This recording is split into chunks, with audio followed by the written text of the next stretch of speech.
What's going on YouTube? The Last Musketeer here with part 5, the finale of the Epic 7 free-to-play Is It Worth It series. Now while this stuff plays in the background, I just want to talk for a moment about the series in itself. So first things first, this game is immense. There are so many things to do and so many things left for me to do that I don't feel like I've got anywhere but low mid game right now. I've made a ton of progression, and you've seen, if you watch these videos, how much I have actually done through all these and how much time I put in, but I still feel like I'm only low mid game. So I want to keep making videos on this series. I'll probably release it every Sunday, and it's going to be more in a progress style instead of a daily style. So instead of going through like day 22, day 23, that sort of style, I'm going to show key moments where my progression gets hindered and how I had to find new ways to overcome that barrier, whether it be leveling up specific teams, finding new ways to farm gear, or maybe I'm hitting walls in resources. But anyway, that will be the main takeaway for the videos going forward. But I'm not wanting to ramble too much in the first part of the video. I don't want to turn you off to the video from that. So I'm going to go in and start analyzing a little bit more through my daily work. But I do want to say first and foremost that the Christmas event was good. Getting a free 5-star at the 7-day login was nice. Bomb model Kana, I don't know when I'll actually start working on her. She seems really good, but the fire-based team is going to be something I will be doing in the far future probably, because most of the time I'm going to be working on an ice team for actual Wyvern. That is going to be where the main majority of mid to end game is going to be getting gear and guaranteeing that I have all the counters I need for specific content, whether it be PvP or maybe some story missions. There are some really good heroes for stopping that. So right now I've got a lot of units. I'm getting 10 summons probably every day. So as far as it goes, the game is extremely generous. At least early on. I don't know how well it does later on, but we'll figure that out as time goes on. But through this whole experience in this series so far, I'm pretty sure I've got a 10 summon every single day. Now how long I'm able to remain doing that, I'm not sure. We'll figure out as time goes on, as I progress more in later videos. But I have also been extremely lucky, probably the luckiest I've ever been in any gacha ever. So you see me pull a lot of things, and yes, it would be nice to keep pulling them, but I don't necessarily need that anymore because I've got so many units now that I don't even have enough resources to or time to level them up. So I have to put them on the back burner, and as much as I want to use them, it's just I have to focus on an ice team because Wyvern is the main goal. Getting gear for them is also essential. So basically, even though I have all these summons, I just don't have the resources overall to actually use them in a team. And so maybe further on down the road I'll be able to establish a nice team with fire, because the last two major pulls I got were fire based. As far as the overall campaign went, on episode 2 I got to 610, lost to Straws or Strays or however you say his name. He was actually a decently hard boss for me. He hit really hard, he had stuns, he had barriers. I didn't have the gear I needed overall to supply the team with enough stuff to help Vildred out, so Vildred just didn't get the damage and the survivability that he needed. So I had to kind of shift my focus to clearing some former parts of the content, full clearing the earlier parts of the episode, doing some more unrecorded history, and of course working towards more gear. Now one good thing about the showcase is that almost all the gear that I'm using up until this point has been game supplied only. I haven't had to go out of my way to farm this stuff. This has all been from packs through events and progression that I've done, that the game has just given to me, full sets of really strong gear. So you have the chance to do basically all the content up to mid game without going through and farming for gear in outside places.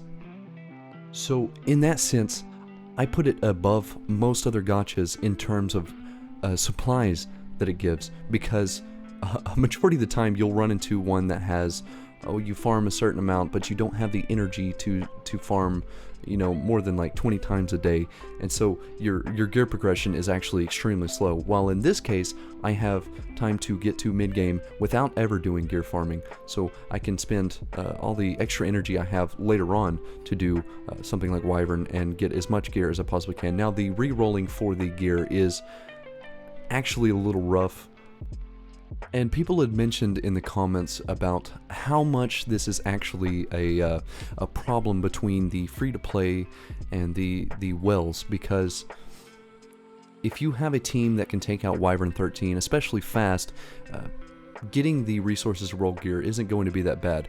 The problem is that it's going between multiple sets, and generally you're going to prioritize trying to get a strong speed set, so that you have the opportunity to get as many turns as possible, and in PvP later on, it's going to be crucial to supplying you with enough turns to maybe outspeed race somebody, or actually have a chance to fight back. So overall, the gear crafting is a bit rough. I will say that I didn't get a whole lot of opportunity to do it because, like I said, I only got to Wyvern 9, so as we go further on, I'll be able to expand more on that topic, but I can already see where a bit of the problem in the actual gear crafting lies. Now, I'm not saying that early on and early mid-game it's not going to be that bad regardless, because if you're getting a speed set, even if it doesn't have the greatest of stats, it's probably still usable in gearing up for other situations, maybe some more niche situations, because while Wyvern is the primary source for some of your later game gear, it's not the only source that you're going to get from. You can get gear from higher level content. You can do Abyss, you can do Labyrinth, you can do Arena, use the points for the Arena store to get guaranteed like really good pieces of gear. So it all really falls into how much time you put into an actual team, because the gear is going to be supplied to you as time goes on, and then you're going to find that by the time you get to the point where you need gear, you should have a strong enough team to take out Wyvern. So it all falls into a steady progression. So as long as you're putting in the work, using your resources right, you're not going to have a problem until probably late game. So coming into this next summon, I want to talk a little bit about the Mystic summons, because I saved what I had gotten until the last week to actually use them. I don't even think I pulled a full 10 overall, so they are going to be a lot harder to come by. Now do keep in mind there are ways of attaining them that I didn't particularly use. I usually ended up getting mine through Arena, and I've seen a lot of people in the comments who were talking about it that are late game players say that they've been able to pull good units from it, and they're always able to get Moonlight heroes overall just from playing. So they're still able to maintain it.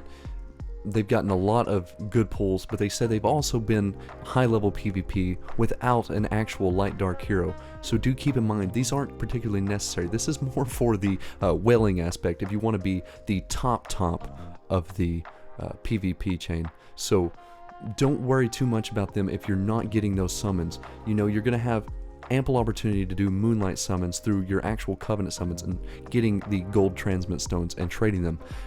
Now my luck is actually striking once again, because I ended up pulling another 5-star out of the Moonlight summon banner, and this was in like I think 7 pulls overall, and I got 2 5-star light dark units. You're not going to probably be expecting that. Do not go into it thinking that's what's going to happen, because generally it's not. But it does have a pity every 20 summons to get a 4 or 5-star light dark unit. And now I know that's kind of annoying that there are 4 stars included in that pity, but I think that most of the light dark heroes probably have, if not use in a lot of places, at least niche places like PvP, so anything you pull out of it probably is going to be useful for your account. And for the most part, I haven't even really built up any of my light dark units. Spectre Tenebria, who is probably going to be my most useful light dark unit currently, is obtainable through the Moonlight Blessing, so you can get that as soon as you start the game and be able to use her and unlock her for more content as you're playing. So she's going to be useful for me mid-game, late game, what have it. She can be useful in PvP, and that's a guaranteed hero that you can choose for yourself early on. The point I'm trying to get across in all this rambling is this game is very chill in the sense of units. I don't ever have to go into Moonlight or Mystic Summons and expect a 5-star because maybe that 5-star will be the thing that changes my account completely. The game allows me to have a more chill vibe going into Mystic or Moonlight Summons, thinking I don't need a 5-star. I could pull a 3-star that's viable in a lot of content. I could go in and see it and be like, oh, this may be a little more niche, but I could apply this to a PvP or maybe a PvE team to speed up progress. Maybe there's a certain hero that I never managed to pull, but this lower star unit is a good replacement for it. There's ample opportunity everywhere for you to have exactly what you need to clear content, and this game does a fantastic job of driving through that point. So before we even get to the end of the video, and I know it's going to be a little long, there's just so much I wanted to say, but the answer to the big question, is it worth it for a free-to-play player?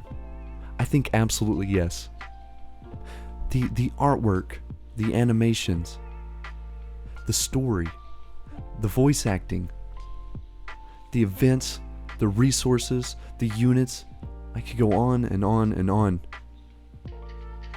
But to me, they put enough time and thought into the overall community instead of just the welling aspect. I run into too many games that have where the free-to-play players just feel so left out and all the reviews or comments on the game are just, why is this so much focus to spending? If you make a good game and you involve the entire community, people are more apt to actually spend on a game. There's a lot of free-to-play players out there, and thanks to the welling, they're able to maintain that status. But sometimes they may spend towards a skin or something that they really want. Obviously, at the end of the day, the goal of any company is to make money. But it's how they go about it that is the real difference maker between the beloved games and the ones that die out quickly. I'm sure most of the people that probably play a decent amount of gacha games can see the difference in how much effort the developers put towards a whole community as opposed to the spenders themselves, because some games, it feels like no matter how much you play as a free-to-play, the gap between you and even the light spenders can be astronomical. But this was never the case for this. Obviously, people that spend are going to get advantages, but to what? The late game PvP? At that aspect, it's not something I'm worried about. I'm not going in expecting to be highly competitive. If I can go in and enjoy the game and still get all the content cleared that I need to do, then that's fantastic. And as you see here, they hit the donation marker for the 100 million won to the underprivileged children in Sri Lanka. So I'm very happy to see that. I rarely ever see donation goals in actual gacha games. I don't know how often they do it. It could be like a once, twice a year thing. I don't know. Any donation's great. I'd love to see it be like once a month where they monetize and 50% of the monetization cash that is spent will go towards that donation. That would be a fantastic way of doing it, and it helps people feel more involved, and maybe can convince people that don't spend to show a little love to the developers and put forth that money so that it goes towards great charities. Anyone in the comments that a veteran player of the game that has been through quite a lot of events and has seen any more of these, kind of let me know how often it does it. But regardless if it's once a year, it's still a great cause.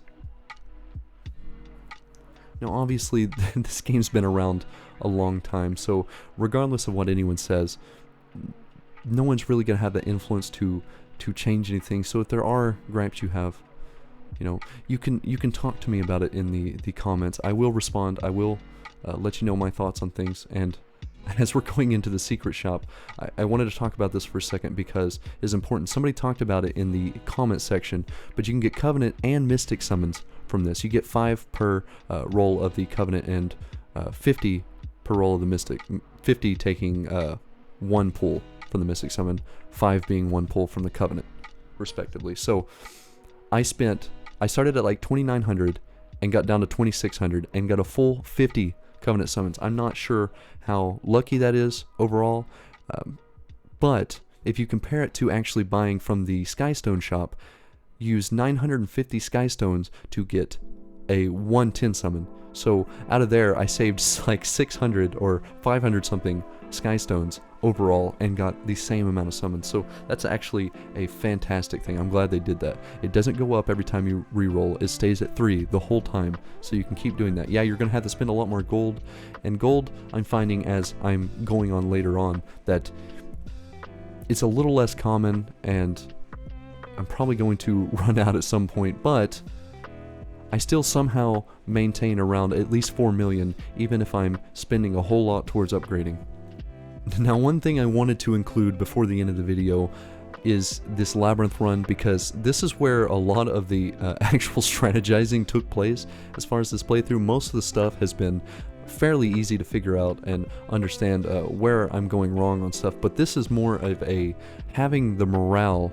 As you'll see up there, it says 23, 22, it's counting down as you go through, and the more fights you do, it takes more off. So you have to make sure that when you camp, you have enough morale to finish the mission without having too low of stats. Once it gets to negative 50, you just basically automatically lose. You have no stats left, there's nothing you can do, so you have to stay above that point the whole time.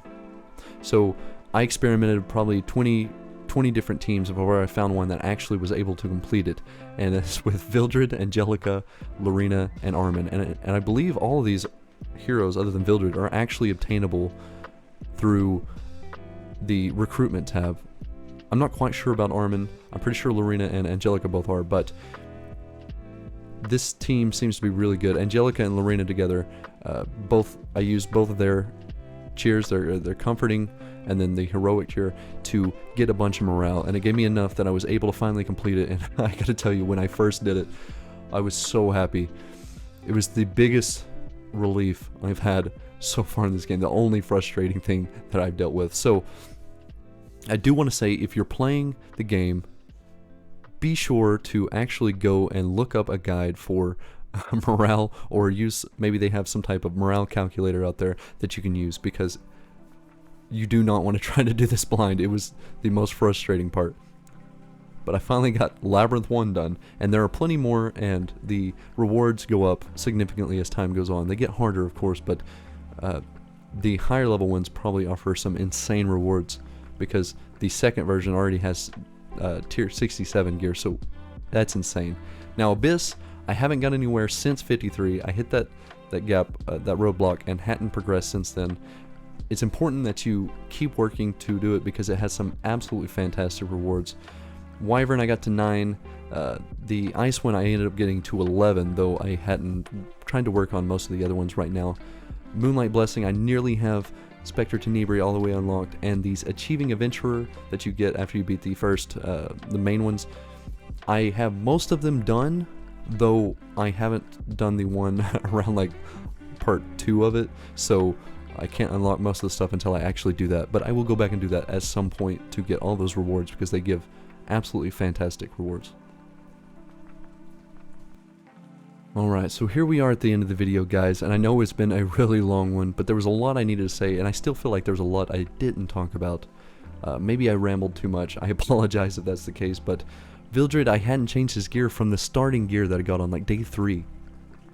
So, like I said, they give you really good stuff to work towards. Obviously I can make them stronger. Secret, I actually built this necklace myself out of the Steel Workshop event. Didn't get quite the substat rolls that I wanted overall. I mean, it got really good ones. When I was upgrading it, it ended up maxing attack over crit damage, or crit rate. I was trying to get as much crit rate as I could to guarantee 100%. Attack is still always good, but I wanted to try to get a little higher. But overall, most of these characters you see, I've got a good amount of 5 stars, but a lot of them haven't been worked on. So going forward through these next progression videos, I know what I need to work on, and I'm going to try to achieve it as fast as possible and get these videos out. And I just want to say thank you so much for your support, guys. The growth of the channel has been absolutely nuts. It's only been like a month since I started my first video, and hopefully there's been improvements in my editing and my voiceover, but overall, just thank you so much. The community's been fantastic, and I'll keep interacting, and can't wait to release more videos on this and show you what further improvements I made. But I'm going to end it here, guys. This has been The Last Musketeer, and I'll see you in the next one. Peace.